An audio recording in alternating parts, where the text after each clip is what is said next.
பிரச்சனை இருக்கும், சவால்கள் இருக்கும், நம்ம சந்திக்க வேண்டிய பல காரியங்கள் இருக்கும். ஒண்ணு நம்மளை பாதிக்காது, மனதை பாதிக்காது. மனதுக்குள்ள அந்த சந்தோஷம் இருந்துகிட்டே இருக்கும், நீங்க தாண்டி போய்கிட்டே இருப்பீங்க. இன்றைக்கு கூட உங்களுக்கு முன்னால பல சவால்கள் இருக்கலாம். குடும்பத்தை குறைத்து, பிசினஸை குறைத்து, ஊழியத்தை குறைத்து, வேலையை குறைத்து, எதிர்காலத்தை குறைத்து, பிள்ளைகளை குறைத்து, ஏதோ ஒரு காரியம் உங்க முன்னால சவாலா இருக்கலாம். ஏன் கலங்குறீங்க? கொஞ்சம் ஆண்டோடைய பாத்துல உட்கார்ந்து காலையில அவரை நினைச்சு பாருங்க. அவருடைய பிரசன்னம், அந்த கிருபை உங்களை உற்சாகப்படுத்துமா, நாள் முழுவதும் தாண்டி போயிடலாம்.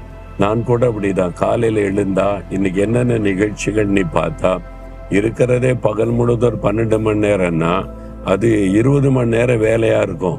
இவ்வளவு காரியத்தை எப்படி செய்ய போறோம், இதெல்லாம் எப்படி சந்திக்க போறோம், இதெல்லாம் எப்படி செய்து முடிக்க போறோம்னு பயமா இருக்கும். ஆனா தேவ சமூகத்துல அப்படியே ஒரு 1 மணி நேரம் காத்திருந்து ஜெபிச்சுட்டு வந்துட்டா ஒரு